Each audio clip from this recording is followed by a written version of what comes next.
Now, we need to have a general conversation since students have now returned to school at the senior high school level. Already, there are cases that in South Africa, a number of students who had returned to school got infected, etc. But there are also generally students who have disease underlying conditions. They already maybe are diabetic, have sickle cell, and so generally unknown to the administration of the school to be special students in a way, not that they have any form of deformity or etc. But in these times, how should they be taken care of? And that's the conversation. How should schools gravitate towards taking care of such students, knowing that these particular or peculiar groups have these underlying conditions that makes them more prone than the general population of students? So we decided to have a conversation on this. Now, we also want to preempt, just in case, we have to record cases in senior high schools for which, even though it depends on which of the blogs or the platforms that you read from, there will be speculations about maybe a case here or two. What should be done? We know that there's a formal statement that has been issued by the Accra Technical University that is indicating that a national service person within the school structures or the administration, and definitely also works with lecturers and all, has been infected. Of course, when we move forward, this will not be the isolated incident. How should we deal with that? How should the institutions also deal with that? So testing positive and ultimately moving forward based on the national regime means that some level of management should be at the school. So we decided to bring into the conversation Dr. Michael Owusu. He is with the KCCR, that's the Kumasi Center for Collaborative Research, known to all of us as a KCCR. We also do have Dr. Eugene Marfo, a population and health expert. I know heads the department at the UCC, the University of Cape Coast. Good morning to you, Dr. Eugene Marfo. Just wait for me. Good morning. Good morning, yeah, nice meeting you. And then also representing the teachers, we also do have on stream Ayikwe Awule Adokwe. He's a communications director for the Concerned Teachers Association of Ghana. Ayikwe, thank you for joining us. Thank you. Great. Now, let's start the conversation from the clinical side. And Dr. Owusu, I'm reading from a South African side that is indicating over 180 pupils had been infected at a school. Ultimately, it means that we have to put ourselves in readiness because, of course, we're not living on an island, definitely. What should be the mindset of the school administrators across board, generally, at the senior high school level, and then also even at the tertiary institutions in the first place? Yeah, so good morning to your viewers, and good morning to all your panelists. So, of course, I mean, managing this virus as a pandemic and also within the country as an epidemic in various places, there is a need to always review structures, look at how things are playing out, and see how best you can put measures in place to either detect early cases that will come up and then ensure that you manage them as and when these surges occur. And like you rightly mentioned, countries, South Africa, Israel, and many countries, even in Germany, they open schools, they put some surveillance measures in place, they observe the trend of events, and if they see that the risk far outweigh the benefits, they quickly move in, and then they are able to take measures that will curb the rapid spread of the disease. So, I mean, like we always say, it's not an absolute situation. I mean, in where we are now, every country is trying options. You can't say you want to sit down and never do anything. You want to try options like we are doing, look at the educational system, put in your final years, see what measures you can put in place, and then test run the system and see how things will be whilst you observe the trend of events. And in situations like this, especially for us, we have structures in place. I mean, if you look at the integrated disease surveillance response system, which operates within the public health system as well, at a point in time, the Ministry of Health created what we call the sick bays.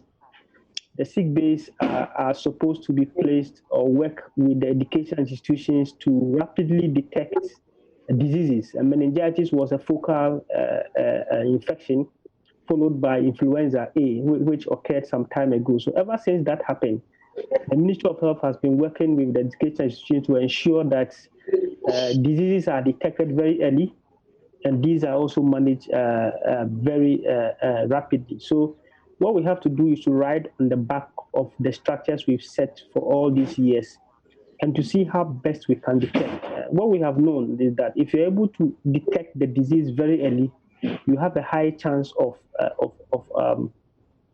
managing and then reducing deaths. But then if you are not able to detect early, and like you rightly said, one or two special people, special in quotes, being vulnerable people who may either have sickle cell disease, some who may have some underlying kidney problems, some who may have some underlying hypertensive disorder, one or two of them may be exposed, and that could be dangerous. But if you're able to detect early, you have a likelihood of at least arresting the situation and managing it. So you need also an intensive education, especially for the teachers. I mean, all teachers must also become like frontliners who are able to observe their own students, who are able to identify the signs and symptoms that come with the disease, who are able to report to the health officials. And once they detect any form of anomaly, it's their responsibility to call these sick bays quickly, the health professionals, they quickly let them assess, and then take them through the ambulance to the nearest health facility for them to be tested and be managed. So early detection and tracking, and then isolation and treatment, I think is the way to go for all the schools as we observe the trend of events. Dr. Marfo, if we look at the structure and the population, either density or the demographics in universities or tertiary institutions, and it's good that you had the department at UCC, how prone are we that we could likely start recording cases if we don't undertake certain measures, based on what you're already observing on the ground, on your campus, for example? Well, thank you very much, Roland. I think that if you look at the fatality, the demographic, the people we're talking about are people who are less likely to have very fatal infections. But that is not to say that we should not protect them. What I wish to say is that we do not need to panic, because if you look at the protocols which were laid out before schools were reopened, schools were made to put in place certain structures. The government also put in place structures. PPEs have been supplied and so on and so forth. The most important thing for me is that we need to ensure that we increase the students' level of risk perception. Because it is when you have a high risk perception that you know that you are at risk of getting infected, that you take preventive actions and behaviors. Now, once we are able to increase the risk perception, the next thing we need to also look at is to find a way to regulate social interactions. If you come to the university, for instance, we've decided to put students in halls of residence, and we virtually halved the number that we ordinarily would have put in the rooms in the halls. Now, this is a way to ensure that there's some social distance, but doing that is not enough. We need to ensure that we educate our students on what to do, what the protocols are. And I believe that institutions are doing this and have done this. But the question is, who is doing the education? With my knowledge of communication and messages, what do you see that when general messages are contextualized, people tend to adopt them better than when they are not. So let us find a way of getting our students involved in trying to contextualize the protocols. What does, for instance, social distance mean in the mind of a secondary school student? or university students. What will make hand washing an acceptable behavior? So once we engage them in a participatory manner on how to adapt these behaviors, I believe that they can serve as change agents to help their colleagues to adopt these behaviors. Mind you, we're changing people's behavior towards a phenomenon. It's not an event, it's going to be a process. So we need to ensure that we have that conducive environment which will make changes that have been made sustainable. When you're asking somebody to wash his or her hands, there should be a vertical bucket. The vertical bucket should have a point of disposal. But if they go there and there's no water in the bucket, now if they go there and there's no water in the bucket once, twice, they will stop washing their hands. So when we say they should wash their hands, we should ensure that there's a place where they can wash their hands, and that when they go to that place, they will not have to struggle to wash their hands. When we tell them that they need to sanitize their hands, sanitizer should be available. Fortunately, some of these have been distributed, but we need to ensure that we monitor the use of these, we monitor these behaviors. And I believe that once we do this with the students' involvement, we shouldn't have too many problems. Mr. Adokwe, if you look at schools reopening now, even though it's a gradual easing of how the new normal of education should be, do you as teachers have certain apprehensions, and what are they? Thank you very much, and good morning to all your viewers. We had such apprehensions, but definitely we expected such things to occur because we are dealing with over 800,000 students and teachers. And definitely, you should expect that somebody will definitely show some symptoms of COVID-19, even if not in the classroom, in the dormitory. I think that was the reason why isolation centers were created in the schools. And then again, nurses are also right there in the school to ensure that they curtail any fear and panic among the student when such a thing occurs. So it is actually expected that such a thing will happen. But we pray that the precautionary measures that have been put in place will be strictly adhered to. Teachers are ready to help in the education to orient the student to psychologically, again, prepare them to be ready for whatever is ahead of them. So it is a difficult situation, but at the end of the day, we pray and hope that we'll maneuver our way through following all the laid down precautionary measures and come out peacefully. Now, were you given some assurances, Mr. Adokwe, by the school authorities, the education service, either in the various districts, municipalities, and the regions, etc., and what were they? Please, the question again. Were you given some assurances, as in maybe guidelines to follow, or you're just intensifying the existing guidelines, for example, to look after special needs students, students who fall into the category of having certain underlying conditions already as school resumed by the education service? Yes, definitely. We've gone through that. I think school resumed just this Monday, and orientation is still taking place. Even not all the students have arrived. We have educational materials printed as well. That will be pasted. Some will be pasted. Some will also be given to the students to study. It will be pasted everywhere, and then they are very cautious of that. We even have billboards in some of the schools, and they are huge. So definitely, we've been taking through some orientation. And then we also help in orienting the students as well.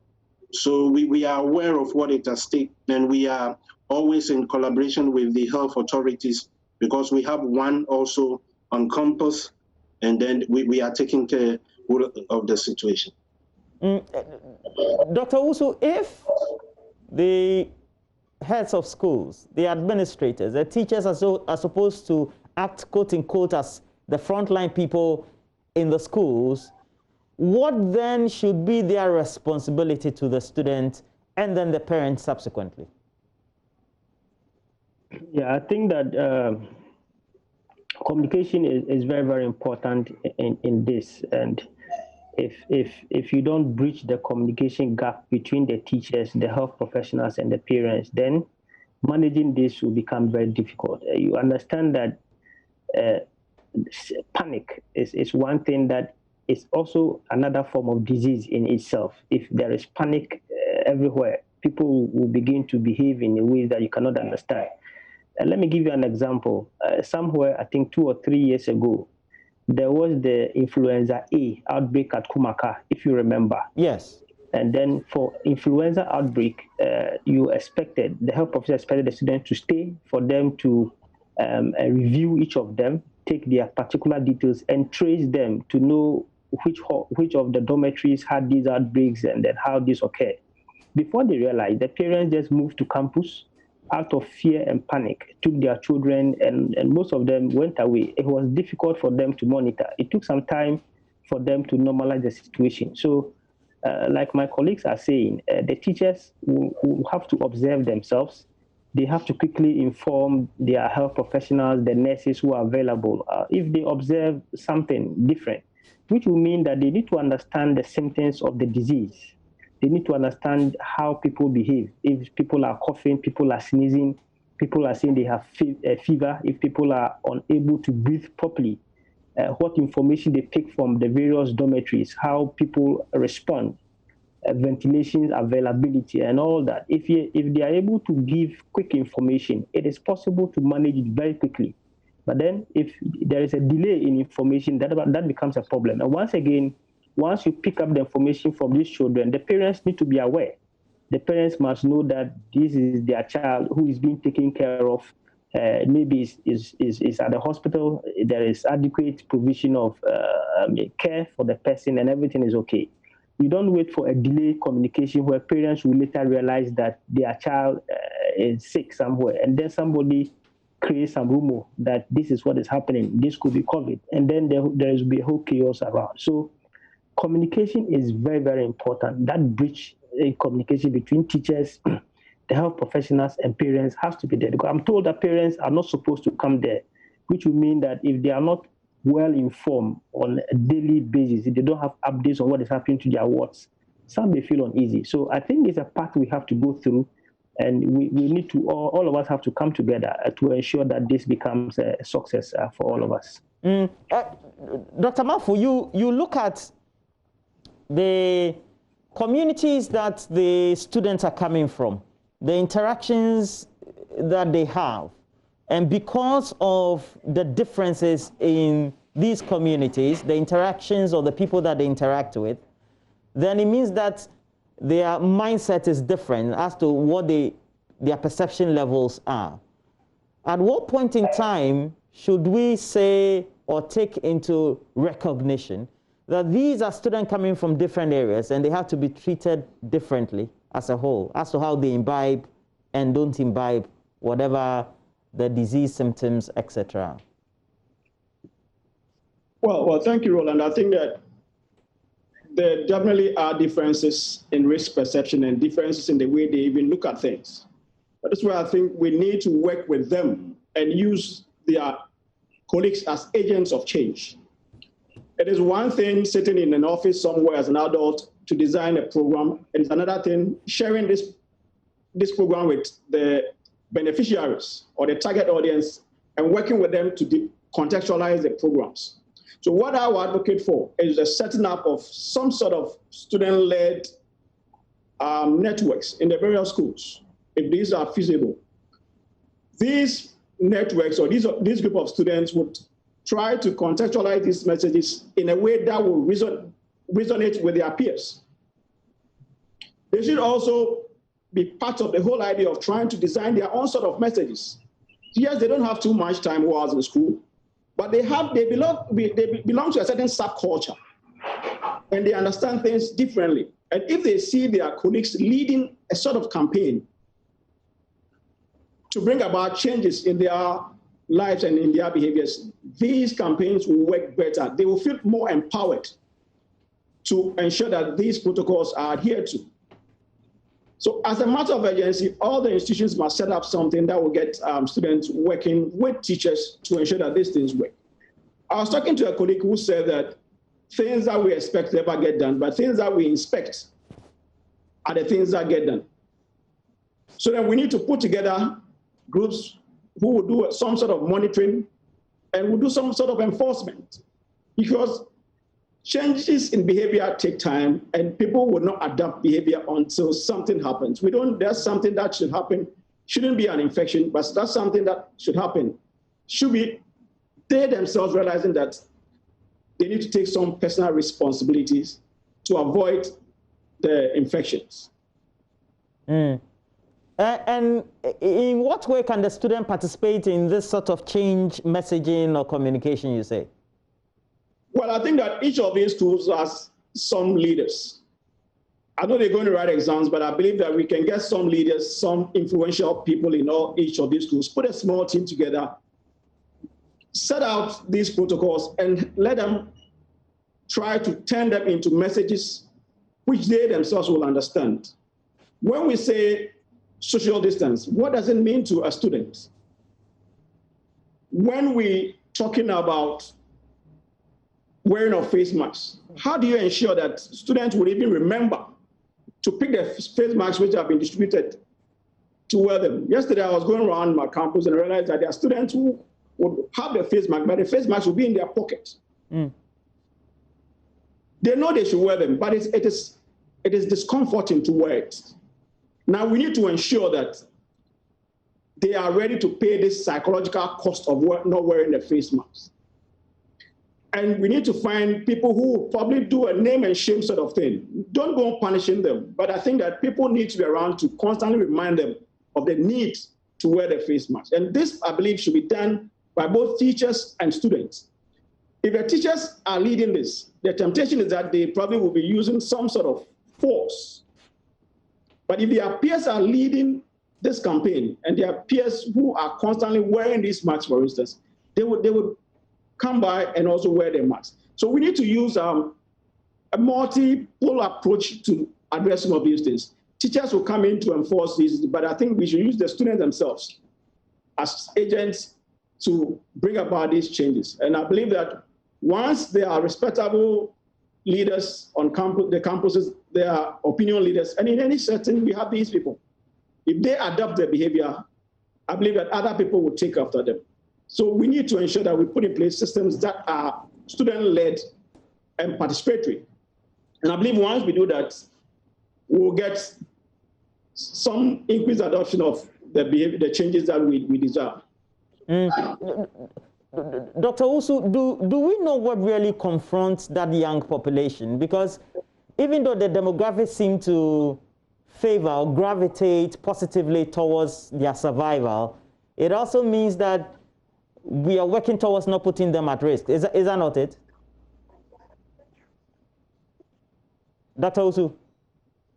Yeah, hello. Yeah, so I'm asking, I'm saying, do we really know as a country, or do you think, based on your observation, we envisage what really confronts that demographic or that grouping, that population grouping, even though we know that what the statistics are gives us the indication that it gravitates positively towards their survival? Do we really know what confronts them? Yeah, so like you mentioned, we know that this group of students are largely asymptomatics. But then for the first 75 cases that I reviewed from the Ghana Health Service, the last 15 cases, I think they are yet to update the details of it. There were about 9 individuals, young children, young people, of course, some below 30, others 20, others as young as 9 years and 10 years, without any underlying condition, who also, unfortunately, also passed on. So the risk is very low. The risk is minimal, but then it's possible there could be some risk, which is why we have to discuss this, which is why there have to be surveillance measures, which is why we have to observe and involve and detect early. For me, early detection is the way to go. For most of them, if they begin to manifest the symptoms, they could be, some may be positive. It's not you shouldn't panic if somebody becomes positive or is infected. I mean, the problem comes in when the person becomes positive or infected, and then he progresses to a more severe disease or critical disease. These are the people that we have to watch closely. So the risk is very minimal. But of course, because managing behavior in this group is also another difficult thing that you want to consider. You need the authority to help them to do this, because they are likely, although they know there is disease, they are the most people who drive infections. What we have seen is that the viral load in this young population is very high. So when one or two of them decide not to adhere to precautions, there is a high chance of quick transmission to many, many others. So within a short while, if people are not careful and adhere to all the social distancing, and they decide to remove their mask, play around, and do whatever they want to do, then there could be quick transmission. But as I said, even if there's quick transmission, what is important is to observe this quickly and then ensure that you pick this up. The other thing that will help is that the teachers and their nurses must know the history, medical condition of each of these children. I don't know how well they know. If you have 100 students, you must know that these are people who are sickle cell disease. These students are asthmatics. These students have some underlying kidney problems, and then pay particular attention to those people. I think it's very important.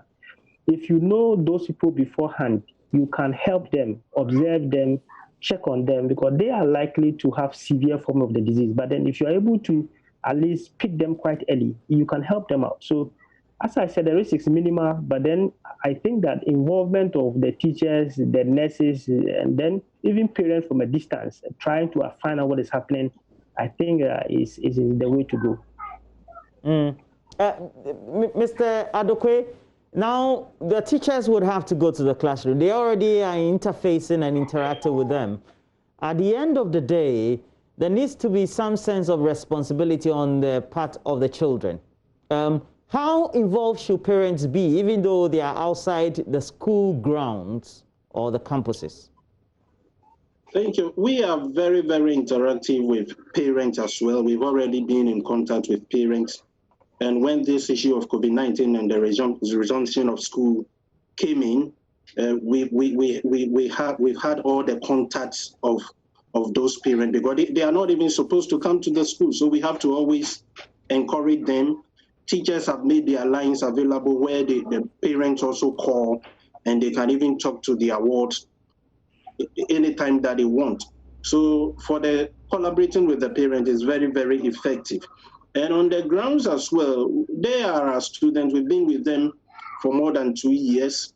We know them. Those who have underlying conditions, we know them. And then we know how to handle them. And every school is peculiar when it comes to the handling of this issue. I know some schools have committees where the prefectorial board also have their reps in them, and then we are handling this issue as such. So the students are really involved.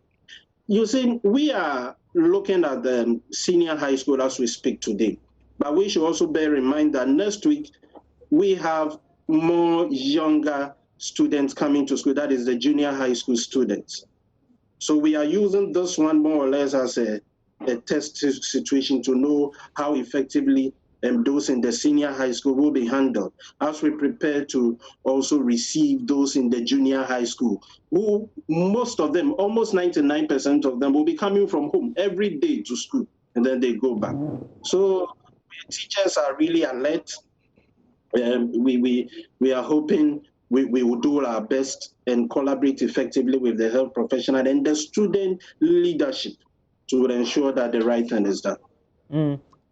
As we try as much as possible to wind up this conversation, it's important, Dr. Marfo, that the guidelines and indicators coming from the World Health Organization regarding such populations are adhered to. But because they are not high risk, how perhaps can we gloss, how is it likely that we're going to gloss over certain actions and guidelines in trying to cater for them? How is that likely? Well, with a low risk perception, the likelihood is high, but I think that we must ensure that we put in place approaches which have worked in other places.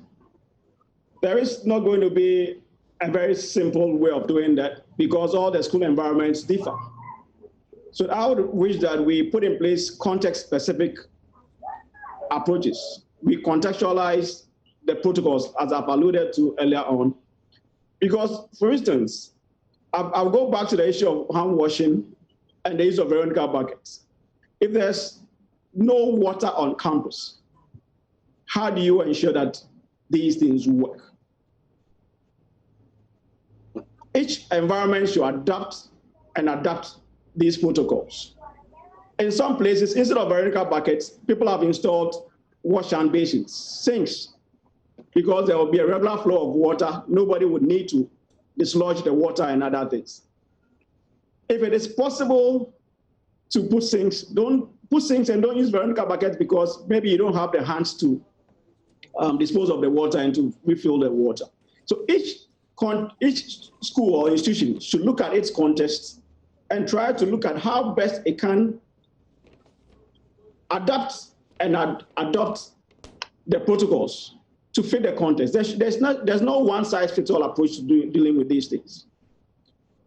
Trying to get context-specific approaches, for me, is the way to go. The schools that have, say, a large day student population, like my colleague from the Concerned Teacher Association said, how do they work with this? Do they have to, for instance, take temperature every morning when students are coming in before classes? If that is the way to go, that must be done. Because whatever we can do to protect our students and whatever we can do to prevent the spread, we must do it. And we shouldn't take any chances.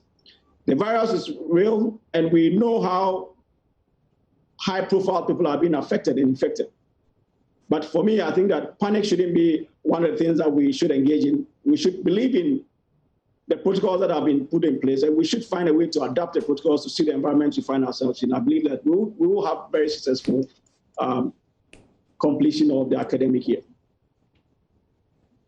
Well, at the end of the day, we know that we have to adhere to strict protocols. But Mr. Adokwe, what should we look forward to as now schools are reopened? The JHS students last year will ultimately also return to school from Monday. What should the school be like? How do you envisage that today? We have a Herculean task ahead of us. This is just a test case for the tertiary and then the senior high school. And we know for sure that when it comes to the junior high school, it will be more Herculean. They are younger. And so we are asking for effective collaboration with the education directorates and then even the health professionals that will start seriously preparing ahead. Parents should also help us in that instance, especially with the junior high school. They'll be coming from home. So we need all the parents on board. Definitely we will meet all the parents even before they resume totally. So I think we are praying and hoping that we can handle this situation effectively to avoid any mishap. Psychologically, we need to prepare the parents and then the students as well, especially those in the junior high school, because if panic should set in, at the end of the day, writing the examination will be nothing to talk about. So we need to really prepare parents and then the students psychologically. So we know we have a Herculean task. Teachers are prepared to also offer their best in this circumstance. Well, before we go to the last round of questions, we're opening the phone lines so that for those who will follow the conversation, the parents especially, the children who will be going back to school, at least from next week, those who are already in school, let us hear from you. 030-2211-691 or 030-2211-692. And let us hear from you. The phone lines are on the screen, so call us. Let us hear your experiences. When you sent your child to senior high school or that very school, what were your experiences? What are your fears? How have you been coping so far? Now, Dr. Michael Owusu, now we know that the students are back in school. We ultimately will have to do the easing of restrictions. Are we going to see a situation where everybody will be back on campuses and on school compounds at the end of the day? And how quickly should we do that? Well, I think that how quickly we do that will depend on the observations that we make. As I said, if you are managing this virus, you manage it in phases, slowly.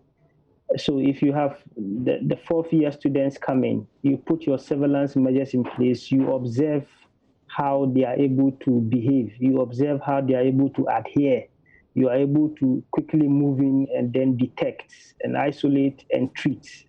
You're able to do contact tracing within the campuses, remove those who you think might have been exposed, test them and manage them. If you succeed with that, then the next thing is to add on a second phase, and then you move in gradually. How long that will be will depend on how this will turn out to be. So, like all of us are saying, let us all support, both from parents, from teachers, from the students themselves, and let's see how the phase will go. As I said, I mean, it's a necessary step. You can't withhold your system because of COVID. You will still have to test run the system and look at what will come out and then address them. And I think that as we're able to go through this successfully, then we will be more confident to add on the next layer of students and then manage this very well. Okay, so the numbers will be back on your screens. Please call us 030-2211-691, or the next one you add 2